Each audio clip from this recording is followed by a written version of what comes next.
पालकमंत्री धाराशिव माननीय आमदार प्रताप सरनाईक साहेब, जोरदार टाळ्यांच्या गजरात प्रताप सरनाईक साहेबांचं स्वागत करायचंय. जोरदार दोन्ही हात वर करून अभिवादन करायचंय. दोन्ही हात वर करून प्रताप सरनाईक साहेबांना अभिवादन करायचंय. सहकारी मित्र आणि या परिसरातील लोकप्रिय आमदार प्रकाश सुर्वे, युवा सेनेचे आमचे राज सुर्वे यांच्या माध्यमातून याच परिसरातील प्रामुख्याने मुंबई उपनगरातील 15 ते 20 हजार रिक्षा टॅक्सी चालकांना मराठी शिकल्यानंतर जे प्रमाणपत्र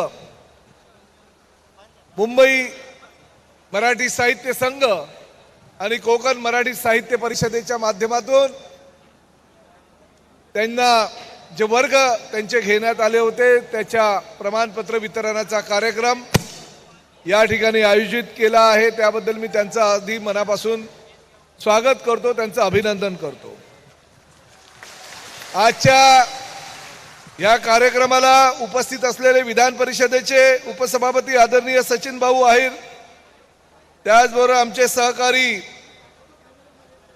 तुकाराम कातेजी, मुरजी पटेलजी, मनीषाताई कायंदे, सिद्धेश कदम, संजय घाडी, संध्याताई जोशी, दिशाताई कारकर, रेखाताई यादव, आदिताई सुरसिंग, मंगेश पगारे, आमचे सहकारी विक्रम प्रताप सिंग, मंचावर उपस्थित असलेले सर्व मान्यवर, मी या सर्वांच्या वतीनं आपल्या तमाम जे मराठी आमचे रिक्षा टॅक्सी चालक आहे आणि त्यांनी 1 मे म्हणजे महाराष्ट्र दिन ते 15 ऑगस्ट या दरम्यान आमच्या हिंदू हृदय सम्राट बाळासाहेब ठाकरे मराठी भाषा अभियानाला जो उत्स्फूर्त प्रतिसाद दिला त्याबद्दल तुमच्या सगळ्यांचं मनापासून अभिनंदन करतो.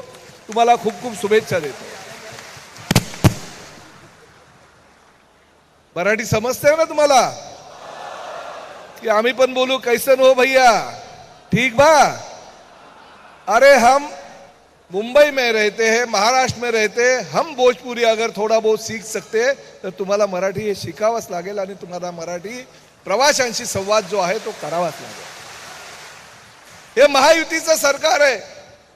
महायुतीच्या सरकारनं हे राज्यामध्ये रोजगार निर्माण केलेला आहे. आम्ही रोजगार देणारं राज्य आहे असं आम्ही सातत्याने सांगत आलो. परंतु अनेक वेळा काही राजकीय पक्ष काही करू शकत नाही म्हणून जाणीवपूर्वक तुमचा वापर करून घेतात आणि तुम्हाला काहीतरी व्हिडिओ बनवायला सांगतात आणि त्या व्हिडिओच्या माध्यमातून आपला अपप्रचार करतात. खरं तर मराठी भाषा तुम्हाला ह्या 105 दिवसामध्ये कळली असेल आणि सोपी आणि सरळ आहे. तुम्हाला काय आम्ही वाक्य बोलायला सांगितली होती?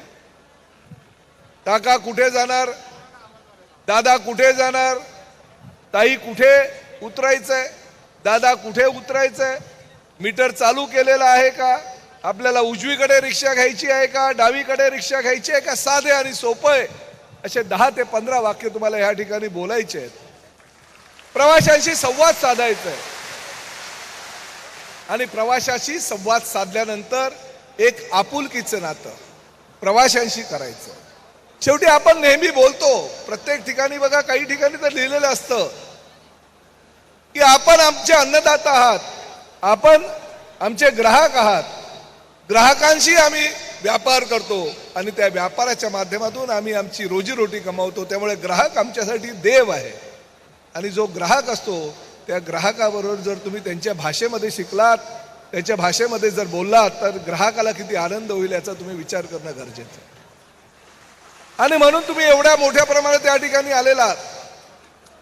मी प्रकाश सुर्वेनं सांगितलं होतं सचिन भाऊ की आपला हा फक्त मराठी मराठी मराठी हा कार्यक्रम करत असताना आमचे काही अमराठी रिक्षा टॅक्सी चालक जे आहेत ते काही उत्तर प्रदेशचे आहेत, काही बिहारचे आहेत, काही गुजरातचे आहेत, काही साऊथ इंडियन म्हणजे केरला तामिळनाडूचे सुद्धा आहेत.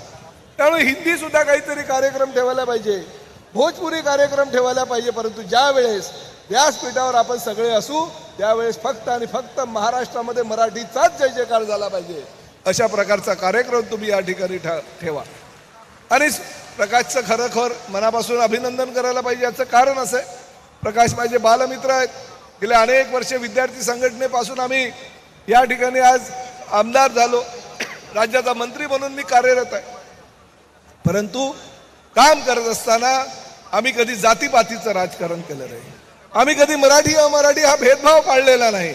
आम्ही नेहमीच गोरगरिबांना ज्यांना रोजगाराची गरज आहे त्यांना रोजगार देण्याचा कायम प्रयत्न केलेला आहे. म्हणून आम्ही या ठिकाणी आज 4-4 वेळा आमदार म्हणून काम करतो. काही लोक तुमच्यामध्ये गैरसमज पसरवण्याचा प्रयत्न करतात, जाणीवपूर्वक तुमचा वापर करून घेतात. उत्तर प्रदेशच्या निवडणुकीच्या माध्यमातून आमच्या उत्तर प्रदेशातील लोकांना आम्ही परत उत्तर प्रदेशमध्ये पाठवत आहेत, बिहारमधल्या लोकांना बिहारमध्ये पाठवत आहेत, असा अपप्रचार तुमच्या माध्यमातून करतायत. त्याला बळी पडू नका हे सांगण्यासाठी या ठिकाणी आज मी उभा आहे. तुम्हाला काय हवंय, तुम्हाला काय नकोय ह्याची जाणीव एकनाथ शिंदे साहेबांना आहे. एकनाथ शिंदे साहेबांनी धर्मवीर आनंद दिघे साहेबांच्या नावाने एक महामंडळाची स्थापना केलेली. आज त्या महामंडळाचे जवळचे 40,000 सभासद झालेले आहेत. आमच्या महामंडळाचा जो सदस्य होईल, जो सभासद होईल, त्याच्या मुलांना शिक्षणाचा खर्च ह्या महामंडळाच्या माध्यमातून होणार आहे. तुमच्यापैकी जर 65 वर्ष कोणी पूर्ण केले तर त्यांना 65 वर्ष पूर्ण झाल्या 10,000चं अनुदान सुद्धा महामंडळाच्या माध्यमातून दिलं जाणार आहे. तुमच्या घरी कोणी आजारी असेल त्याच्या औषधोपचाराचा खर्च सुद्धा महामंडळाच्या माध्यमातून केला जाईल. तुमच्या मुलांना शिक्षणाची जर गरज असेल तर त्या शिक्षणाचा खर्च सुद्धा महामंडळाच्या माध्यमातून करण्याचा आमचा मानस आणि ते प्रयत्न आम्ही करतोय. आता राज्य सरकार एवढं तुमच्यासाठी करतं, शिवसेना तुमच्यासाठी करते, एकनाथ शिंदे साहेब तुमच्या पाठीमागे ठामपणे उभे आहेत, प्रताप सरनाईक सुद्धा तुमच्या पाठीमागे ठामपणे उभं राहत असताना ह्या ठिकाणी वादविवाद करायची गरज नाही असं माझं तुम्हाला सांगणं आहे. शेवटी आमच्या आयुष्याची सुरुवात सुद्धा तुम्हाला कदाचित कल्पना नसेल, परंतु आमच्या आयुष्याची सुरुवात एकनाथ शिंदे साहेबांची असू द्या, प्रताप सरनाईक साहेबांची असू द्या, आम्ही रिक्षा ड्रायव्हर म्हणून आमच्या करिअरची सुरुवात केलेली. मी माझ्या आयुष्यामध्ये फक्त 1-2 नव्हे 8 वर्ष रिक्षा चालवलेली आहे.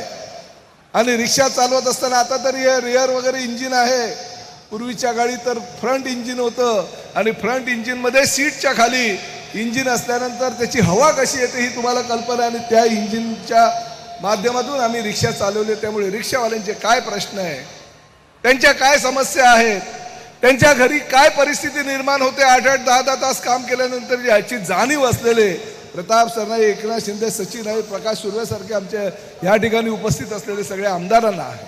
आम्ही सुद्धा तळागाळातून इथपर्यंत पोहोचलोय. 4 वेळेस आमदार होऊन राज्याचा मंत्री झालोय आणि मंत्री राहत असताना आमच्या रिक्षावाल्यांचे काय प्रश्न याची जाणीव असणारा मी कार्यकर्ता आहे. आणि त्यामुळे तुम्ही काही काळजी करू नका. आम्ही नेहमीच सांगत आलोय, कुणाचं लायसन्स रद्द करणं किंवा कुणाचं बॅच रद्द करणं म्हणजे आम्हाला आनंद होत नाही, परंतु आमची ही महाराष्ट्र ही आमची संस्कृती आहे, मराठी आमची अस्मिता आहे. प्रत्येक राज्याच्या प्रत्येक व्यक्तीला, प्रत्येक नागरिकाला आपल्या राज्याबद्दल अभिमान असणं गरजेचं. जसं तुम्हाला उत्तर प्रदेशचा असेल, बिहारचा असेल किंवा कर्नाटकचा असेल, इतर राज्याचा जो रहिवासी असेल त्याचा त्या राज्याबद्दल जर त्याला अभिमान वाटत असेल तर आम्हाला आमच्या महाराष्ट्र राज्याबद्दल अभिमान आहे. आणि तो अभिमान सांगण्याचा आम्ही हा प्रामाणिक प्रयत्न करतोय. आणि त्यामुळे आपल्या सगळ्यांना एक विनंती आहे, बघा हे सरकार तुमच्या पाठीशी ठामपणे उभं आहे, परंतु कायद्याच्या कक्षेत राहून काम करा. 1 मे पासून 15 ऑगस्ट पर्यंत आम्ही तुम्हाला मुदत दिली. 15 ऑगस्ट नंतर आमच्या कोकण मराठी साहित्य परिषदेच्या माध्यमातून 180 शिक्षक राज्यभर हे आमचे फिरत आहेत. 1800 शिक्षकांनी आमच्या प्रत्येक ठिकाणी जाऊन तुमच्यासारख्या गोर गरीब रिक्षा चालकांना प्रशिक्षण दिलं. तुमच्यापैकी काही लोकांना मराठी आता यायला सुरुवात झालेली आहे की नाही? तुम्ही मराठी बोलताय की नाही?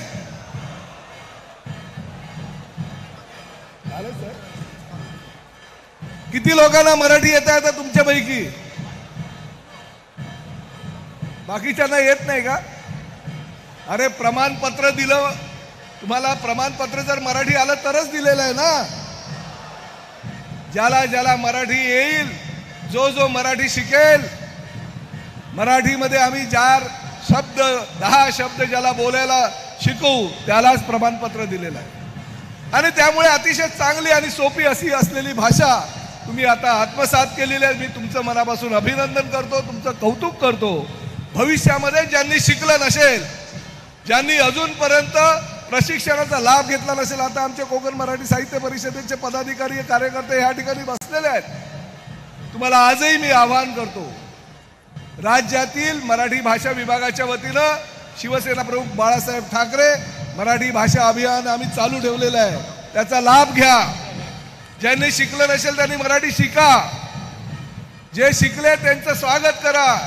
अजूनही काही मराठी अजून जास्त शिकायचं असेल तरी त्यांना तुम्ही आवाहन करा आणि त्यांच्या माध्यमातून मराठी शिका. परंतु एक गोष्ट मात्र नक्की तुम्हाला स्पष्टपणे सांगतो, नोटिसास द्यायचं काम चालू झालेलं आहे. 1 महिन्याची नोटीस, त्यानंतर 3 महिन्याची वेळ. पण 3 महिन्यामध्ये जर तुम्ही शिकला नाही तर नाईलाजास्तव तुम्हाला मराठीचा अभिमान नाही. या महाराष्ट्राच्या संस्कृतीशी तुमचं काही घेणं देणं नाही. तुम्हाला मराठी शिकायचंच नाहीये. तुमच्यापैकी काही लोक जे व्हिडिओ टाकतात, हम यहाँ पे आएंगे, खाएंगे, पिएंगे, मौज मस्ती करेंगे, पैसा भी कमाएंगे, मगर मराठी नहीं बोलेंगे, हे चालणार नाही. महाराष्ट्रामध्ये राहायचं असेल मराठी आलीच पाहिजे. ह्या मताचे आम्ही सगळे आहोत आणि तुम्ही सुद्धा ह्या सगळ्या आमच्या अभियानामध्ये आम्हाला साथ दिली त्याबद्दल तुमचं मनापासून सगळ्यांचा आभार व्यक्त करतो आणि परत एकदा तुम्हाला सगळ्यांना शुभेच्छा देतो. जय हिंद, जय महाराष्ट्र.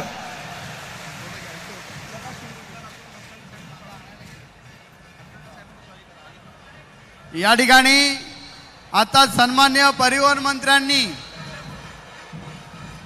या ठिकाणी सन्मान्य अतुल भातखळकर जी आलेले आहेत. मी विभाग प्रमुख मनोहर देसाईजी आणि सचिन म्हात्रेजी यांना विनंती करतो की त्यांना शॉल आणि पुष्पगुच्छ देऊन सन्मानित करायचंय.